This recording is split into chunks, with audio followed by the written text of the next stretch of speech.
Welcome back to silent JC ആണ്. ജിതിൻ സാറാണ് സംസാരിക്കുന്നത്. സോ മക്കളെ, ക്ലാസ് 8 CBSE കുട്ടികളാണ്. അപ്പോൾ നിങ്ങൾക്കറിയാം, ഇപ്പോൾ ടെക്സ്റ്റ് ബുക്ക് ഒക്കെ മാറി വന്നിട്ടുണ്ട്. അത്യാവശ്യം നല്ല ടഫ് ആയിട്ടുള്ള സിലബസ് ആണ് നിങ്ങൾക്ക് മുൻപിലേക്ക് വന്നിട്ടുള്ളത്. അതിനകത്ത് ഏറ്റവും പ്രധാനമായിട്ട് സോഷ്യൽ സയൻസിനകത്ത് പ്രധാനപ്പെട്ട ഒരു ഇമ്പോർട്ടൻ്റ് ആയിട്ടുള്ള ഒരു ചാപ്റ്റർ ആണല്ലോ ഫാക്ടേഴ്സ് ഓഫ് പ്രൊഡക്ഷൻ. അല്ലേ, എക്കണോമിക്സിന്റെ ഒരു ഭാഗത്താണുള്ള എക്കണോമിക്സിന്റെ ഭാഗത്തു നിന്നൊരു ചാപ്റ്റർ ആണ്, 7th ചാപ്റ്റർ ആണ്. ഈ ചാപ്റ്ററിനകത്ത് ഏറ്റവും ഇമ്പോർട്ടൻ്റ് ആയിട്ട് നമ്മൾ പഠിക്കേണ്ട ചില ക്വസ്റ്റ്യൻസും അതിന്റെ ആൻസേഴ്സും ആണ് ഈ വീഡിയോയ്ക്കകത്ത് നമ്മൾ ഡിസ്കസ് ചെയ്യാൻ പോകുന്നത് കേട്ടോ. അപ്പോൾ എനിക്ക് പറയാനുള്ളത് കാര്യം, മക്കളെ, ഇതുവരെ ട്യൂഷനും കാര്യങ്ങൾക്കൊന്നും പോകാത്ത ആൾക്കാരാണെങ്കിൽ നിങ്ങൾക്കറിയാം, മാറി വന്നിട്ടുള്ള ടെക്സ്റ്റ് ബുക്കാണ്, അത്യാവശ്യം നല്ല കടുകട്ടിയാണ്. അപ്പോൾ നിങ്ങൾക്ക് ഇതുപോലെ തന്നെ പഠിക്കാൻ വേണ്ടി വലിയൊരു ഓപ്പർച്യൂണിറ്റി തരികയാണ്. അത് മറ്റൊന്നുമല്ല, എല്ലാവർക്കും അറിയുന്നതാണ്, സൈലത്തിന്റെ ഏറ്റവും ഇമ്പോർട്ടൻ്റ് ആയിട്ടുള്ള യോധ ബാച്ച് നിങ്ങളെ കാത്തിരിക്കുന്നുണ്ട്. സോ പെട്ടെന്ന് തന്നെ യോധ ബാച്ചിനകത്ത് ജോയിൻ ചെയ്യുക. നല്ല മാർക്ക് നിങ്ങൾക്ക് എന്ത് ചെയ്യാം, സ്കോർ ചെയ്യാൻ പറ്റും കേട്ടോ. ഓക്കെ, അടിപൊളിയായിട്ട് നമുക്ക് നോക്കാം പ്രധാനമായിട്ടും ഇമ്പോർട്ടൻ്റ് ആയിട്ടുള്ള ക്വസ്റ്റ്യൻസും അതിന്റെ ആൻസേഴ്സും. മക്കളെ, ക്വസ്റ്റ്യൻ ഇതാണ്: what are the factors of production? Why are factors of production important? അല്ലേ, അപ്പോൾ നമുക്ക് നോക്കണം മക്കളെ, ഈ പറഞ്ഞ ഫാക്ടേഴ്സ് ഓഫ് പ്രൊഡക്ഷൻ എന്താണ്, അതിന്റെ ഇമ്പോർട്ടൻസ് ഒക്കെ നമുക്ക് എന്ത് ചെയ്യണം, നോക്കണം. അപ്പോൾ അതിനകത്ത് ഏറ്റവും ഇമ്പോർട്ടൻ്റ് ആയിട്ട് അവിടെ പറയുന്നുണ്ട്, ഫാക്ടേഴ്സ് ഓഫ് പ്രൊഡക്ഷൻ എന്ന് പറയുന്ന ഭാഗത്ത് വരുന്നുണ്ട് resources or inputs used production of goods and services are called factors of production. അല്ലേ, അപ്പോൾ ഫാക്ടേഴ്സ് ഓഫ് പ്രൊഡക്ഷൻ എന്ന് പറഞ്ഞാൽ അവിടെ പറയുന്നുണ്ട്, നമ്മൾ പറയുന്ന ഗുഡ്സ് ആൻഡ് സർവീസസ്. അല്ലേ, ഗുഡ്സ് ആൻഡ് സർവീസസ് പ്രൊഡ്യൂസ് ചെയ്യാൻ വേണ്ടി നമ്മൾ യൂസ് ചെയ്യുന്ന ഈ റിസോഴ്സിനെയോ അല്ലെങ്കിൽ ഇൻപുട്സിനെയോ ആണ് നമ്മൾ എന്ന് പറയുക ഫാക്ടേഴ്സ് ഓഫ് പ്രൊഡക്ഷൻ എന്ന് പറയുന്നത്. ഇപ്പോൾ അവിടെ പറയുന്നത് ലാൻഡ് ഉണ്ട്, ലേബർ, ക്യാപിറ്റൽ, അതുപോലെ തന്നെ എന്റർപ്രണർഷിപ്പ്. ഇതൊക്കെ തന്നെ പ്രധാനപ്പെട്ട ഇൻപുട്സുകളാണ് അല്ലെങ്കിൽ റിസോഴ്സുകളാണ്. അപ്പോൾ ഇതിനൊക്കെ തന്നെ കൂട്ടി യോജിപ്പിച്ചുകൊണ്ട്, ഇതിനൊക്കെ തന്നെ നല്ല രീതിയിലേക്ക് ഉപയോഗിച്ചുകൊണ്ട്, അല്ലേ, കമ്പൈൻ ചെയ്യിച്ചുകൊണ്ട് ഇതുപോലെ തന്നെ എന്താണ് പ്രൊഡക്ഷൻ നടത്തുന്നത് ആരാണ്? ഫാക്ടേഴ്സ് ഓഫ് പ്രൊഡക്ഷൻ ആണ് എന്ന് മനസ്സിലാക്കി വെക്കട്ടോ. അപ്പോൾ ഒരു നാഷനകത്ത് ഇമ്പോർട്ടൻ്റ് ആണ് എന്ത്? ഫാക്ടേഴ്സ് ഓഫ് പ്രൊഡക്ഷൻ എന്നത് മനസ്സിലാക്കി വെക്കുക. അടുത്ത ക്വസ്റ്റ്യൻ നോക്കുക മക്കളെ, explain the meaning of land as A factors of production in economics. അപ്പോൾ എക്കണോമിക്സിനകത്ത് ഈ പറഞ്ഞ ലാൻഡ് എന്ന് മീൻ ചെയ്താൽ എന്താണ്? അതാണ് നമുക്ക് നോക്കേണ്ടത് കേട്ടോ. അപ്പോൾ നോക്കണേ, in economics the term land does not merely mean geographical land. അപ്പോൾ നിങ്ങൾ ശ്രദ്ധിക്കണം, ഈ പറഞ്ഞ എക്കണോമിക്സിനകത്ത് ലാൻഡ് എന്ന് പറഞ്ഞാൽ അത് വെറും ഒരു ജോഗ്രഫിക്കൽ ലാൻഡ് അല്ല, ഏതെങ്കിലും ഒരു ജോഗ്രഫിക്കൽ ഏരിയാസിനല്ല നമ്മൾ ലാൻഡ് എന്ന് പറയുന്നത്. അതൊരു വൈഡ് ആയിട്ടുള്ള കുറച്ച് കാര്യങ്ങളാണ് അതിൽ പറയുന്നത്. അത് എന്താ നോക്കിയോ, it includes all natural resources provided by nature such as soil, water, forest, air, sunlight, minerals, oil and natural gases. നമ്മൾ ഈ പറഞ്ഞിട്ടുള്ള ഏതൊക്കെ soil, water, forest, air, sunlight, minerals, oil and natural gases, ഇതിനൊക്കെ കൂടി ഇത്തരത്തിലേക്കുള്ള എല്ലാ നാച്ചുറൽ റിസോഴ്സിനെ കൂടി വിളിക്കുന്ന പേരാണെന്ത്? ഈ പറഞ്ഞ ലാൻഡ് എന്ന് പറയുന്നത് കേട്ടോ. അപ്പം എക്കണോമിക്സിനകത്ത് ലാൻഡ് എന്ന് പറഞ്ഞാൽ എന്തല്ല, it is not merely mean a geographical land, വെറും ഒരു ജോഗ്രഫിക്കൽ ലാൻഡ് മാത്രമല്ല എന്ന് മനസ്സിലാക്കുക. എല്ലാ നാച്ചുറൽ റിസോഴ്സിനെ കൂടി ഒറ്റ പേരിലാണ് വിളിക്കുക, ലാൻഡ് എന്നാണ് വിളിക്കുക. ഓക്കെ, റെഡി അല്ലേ? അപ്പോൾ ഇതൊക്കെ ഇമ്പോർട്ടൻ്റ് ആണ്. These resources are essential inputs in the production of goods and services കേട്ടോ. ഇതൊക്കെ തന്നെ എന്താണ്? ഗുഡ്സ് ആൻഡ് സർവീസസ് പ്രൊഡ്യൂസ് ചെയ്യാൻ വേണ്ടി എന്താണ് ഇമ്പോർട്ടൻ്റ് ആയിട്ടുള്ള ഇൻപുട്സുകളാണെന്ന് മനസ്സിലാക്കി വെക്കുക. ഓക്കെ, റെഡി അല്ലേ? ഇനി നെക്സ്റ്റ് ക്വസ്റ്റ്യൻ, അടുത്ത ക്വസ്റ്റ്യൻ നോക്ക്. Define labour and give 2 examples of physical labour and 2 examples of mental labour. Physical, അതായത് ലേബർ എന്താണെന്നുള്ളത് നമുക്ക് ഈ ഫാക്ടേഴ്സ് ഓഫ് പ്രൊഡക്ഷനകത്തെ ലേബർ എന്താണെന്നുള്ളത് നമ്മൾ പറയണം. അതേപോലെ തന്നെ ഫിസിക്കൽ ലേബറിന് മെന്റൽ ലേബറിന് എക്സാമ്പിൾ പറയണം. നോക്ക്, ലേബർ എന്താന്ന് പറയുന്നത്, labour refers to physical and mental effort of human beings used in the production of goods and services.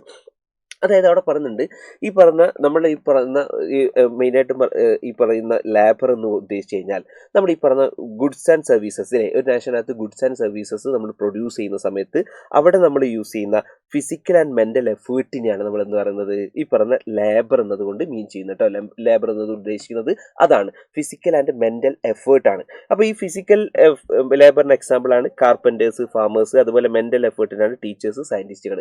ഓർത്ത് വെച്ചുകൂടാ. ഇനി നെക്സ്റ്റ് വൺ നോക്കണം, distinguish between labour and human capital with examples. അതായത് മക്കൾ ശ്രദ്ധിക്കുക, ഇവിടെ ചോദിക്കുകയാണെ ഈ പറഞ്ഞ ലേബറും അതുപോലെ തന്നെ ഹ്യൂമൻ ലേബറും തമ്മിലുള്ള എന്താണ് distinguish between labour and human capital ആണ്. അതേ ക്വസ്റ്റ്യൻ തന്നെ അടുത്ത് നോക്കിയോ, differentiate between labour and human capital. അതുപോലെ what is the difference between labour and human capital. അതെല്ലാം നിങ്ങൾ കാണാം, ലേബറും ഹ്യൂമൻ ക്യാപിറ്റലും തമ്മിലുള്ള ഡിഫറൻസ് ആണ് ചെയ്യുന്നത് ചോദിച്ചിട്ടുള്ളത് എല്ലാം. അതായത് ഒരേ രീതിയിലേക്ക് നിങ്ങൾക്ക് കാണാം, ഈ രീതിയിലേക്ക് ഒരേ ക്വസ്റ്റ്യൻ തന്നെ പല രീതിയിലേക്ക് എന്ത് ചെയ്യാം, ചോദ്യങ്ങൾ വരാം കേട്ടോ. അപ്പോൾ നിങ്ങൾക്ക് ഇവിടെ ലേബറും ഹ്യൂമൻ ക്യാപിറ്റലും തമ്മിലുള്ള ഡിഫറൻസ് ആണ് ചോദിച്ചത്. അപ്പോൾ ഈ പറയുന്ന 3 രീതിയിലേക്ക് എന്ത് ചെയ്യാം, ആ ക്വസ്റ്റ്യനെ കാണാം. അതുകൊണ്ടാണ് ഞാൻ 3 ക്വസ്റ്റ്യൻസ് എന്ത് ചെയ്യുന്നത് അവിടെ കൊടുത്തുള്ളത്. മക്കളെ നോക്കാം, എന്താണ് ഈ ലേബർ എന്നതുകൊണ്ട്. ലേബർ എന്താണെന്നുള്ളത് നമ്മൾ ഓൾറെഡി പറഞ്ഞിട്ടുണ്ട്. Labour refers to physical and mental effort used in പ്രൊഡക്ഷനകത്ത് ഉപയോഗിക്കുന്ന, അല്ലേ, നമ്മൾ പറഞ്ഞിട്ടുണ്ട്. ഈ പറഞ്ഞ ലേബർ എന്ന് പറഞ്ഞാൽ പ്രൊഡക്ഷനകത്ത് നമ്മൾ യൂസ് ചെയ്യുന്ന ഫിസിക്കൽ ആൻഡ് മെന്റൽ എഫേർട്ടിനെയാണ് നമ്മൾ എന്ന് പറയുന്നത് ലേബർ എന്ന് പറയുന്നത്. എന്നാൽ എന്താണ് human capital? Human capital refers to specialised skill, knowledge, ability and expertise required to perform that labour. അതായത് മക്കൾ ശ്രദ്ധിക്കുക, ഈ പറഞ്ഞ ഹ്യൂമൻ ക്യാപിറ്റൽ എന്ന് പറഞ്ഞാൽ അത് വെറും ഒരു എഫേർട്ട് മാത്രമല്ല. നമ്മൾ എഫേർട്ടിന് ആവശ്യമായിട്ടുള്ള നമ്മുടെ ഇപ്പോൾ എന്തെങ്കിലും ഒരു ജോലി കാര്യങ്ങൾ ചെയ്യുന്നുണ്ടെങ്കിൽ അതിൽ പ്രത്യേകമായിട്ടുള്ള നമുക്കൊരു സ്പെഷ്യലൈസ്ഡ് സ്കിൽ ഉണ്ടെങ്കിൽ, നല്ല നോളജ് ഉണ്ടെങ്കിൽ, നല്ല എബിലിറ്റീസ് അതുപോലെ തന്നെ എക്സ്പെർട്ടൈസ് ഒക്കെ ആണെങ്കിൽ അതിനെയാണ് നമ്മൾ എന്തുകൊണ്ട് ഉദ്ദേശിക്കുന്നത്, ഹ്യൂമൻ ക്യാപിറ്റൽ കൊണ്ട് ഉദ്ദേശിക്കുന്നത് കേട്ടോ. ഹ്യൂമൻ ക്യാപിറ്റൽ കൊണ്ട്. അപ്പോൾ ഹ്യൂമൻ ക്യാപിറ്റൽ എന്ന് പറഞ്ഞാൽ അവിടെ മെൻഷൻ ചെയ്യുന്നത് നിങ്ങൾ മനസ്സിലാക്കി quality and efficiency of that labour ആട്ടോ. ക്വാളിറ്റി എഫിഷ്യൻസി ഒക്കെ എന്ത് ചെയ്യും, ഓട്ടോമാറ്റിക് ആയിട്ട് എന്ത് ചെയ്യും, അതുപോലെ തന്നെ ഭയങ്കരമായിട്ട് കൂടും കേട്ടോ. അതൊക്കെ കൂടുതലായിരിക്കും. അതിൻ്റെ ഒരു എക്സാമ്പിൾ പറയാണ്. For example, a trained farmer using modern technique or high qualified teacher using innovative methods, thus human capital represent quality and efficiency of labour. അപ്പോൾ നിങ്ങൾ ശ്രദ്ധിച്ചാൽ മതി, ഒരു സാധാരണ ഒരു ടീച്ചർ ഒരു ക്ലാസ് എടുക്കുകയാണെങ്കിൽ അത് നമുക്കൊരു ലേബറായിട്ട് പറയാൻ പറ്റും. പക്ഷേ ആ ടീച്ചർ തന്നെ വളരെ ഇന്നോവേറ്റീവ് ആയിട്ടുള്ള കുറേ ടെക്നിക്കിലൂടെയാണ് ക്ലാസ് എടുക്കുന്നതെങ്കിൽ, ഒരുപാട് ടെക്നോളജിയും കാര്യങ്ങളൊക്കെ യൂസ് ചെയ്തുകൊണ്ടാണ് ക്ലാസ് എടുക്കുന്നതെങ്കിൽ അത് ഏറ്റവും നമ്മൾ ആ ഒരു ഹ്യൂമൻ ക്യാപിറ്റൽ നമുക്ക് എന്ത് ചെയ്യാൻ മെൻഷൻ ചെയ്യട്ടോ. അപ്പോൾ ഹ്യൂമൻ ക്യാപിറ്റൽ എന്ന് പറഞ്ഞാൽ എന്താണ്, ആളുകളെ ഇതുപോലെ തന്നെ നല്ല നല്ല ക്വാളിറ്റി ആയിട്ടുള്ള സാധനങ്ങൾ എന്ത് ചെയ്യുക, അതുപോലെ തന്നെ കൊടുക്കുക. ദാറ്റ് മീൻസ് ഇത് അവിടെ സ്പെഷ്യലൈസ്ഡ് സ്കില്ലുള്ളതായിരിക്കും, നല്ല നോളജ് ഉണ്ടാവും, നല്ല എബിലിറ്റീസും കാര്യങ്ങളൊക്കെ ഉണ്ടാവും കേട്ടോ. അതാണ് അവിടെ ഉദ്ദേശിച്ചത്.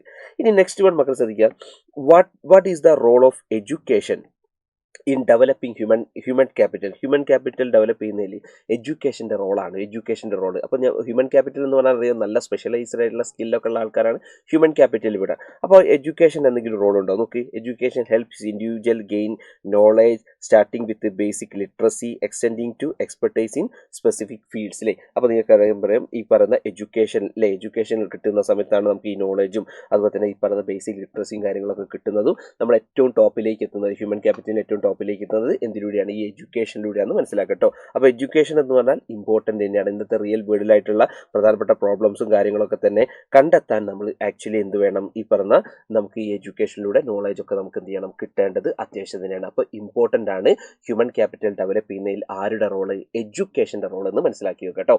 ഓക്കെ, റെഡി അല്ലേ? അപ്പോൾ ഇത്രയും ക്വസ്റ്റ്യൻസ്, ഇമ്പോർട്ടൻ്റ് ആയിട്ടുള്ള ക്വസ്റ്റ്യൻസ് ആണ് നമുക്ക് ഈ ഭാഗത്ത് നിന്ന് പറയാനുള്ളത്. അപ്പോൾ ഞാൻ പറയുന്നത് മക്കളെ, ഈ ഒരു പ്രധാനപ്പെട്ട ഈ ചാപ്റ്ററിലെ ഫാക്ടേഴ്സ് ഓഫ് പ്രൊഡക്ഷൻ എന്ന് പറയുന്ന ഈ ഒരു ഭാഗം എക്സാമിനൊക്കെ ഇമ്പോർട്ടൻ്റ് ആയിട്ട് ഒരുപാട് ക്വസ്റ്റൻസ് ഒക്കെ വരുന്ന ഒരു ഭാഗമാണ്. നിങ്ങൾക്ക് ഇത് അടിപൊളിയായിട്ട് പഠിക്കാൻ താല്പര്യമുണ്ടെങ്കിൽ പെട്ടെന്ന് തന്നെ ഇതുപോലെ തന്നെ സൈലത്തിന്റെ കിടിലൻ ബാച്ച് ആയിട്ടുള്ള നമ്മുടെ യോധ ബാച്ചിനകത്ത് ജോയിൻ ചെയ്യാം കേട്ടോ. ഓക്കെ, അടിപൊളിയായിട്ട് പഠിക്കാം. So all the best everyone.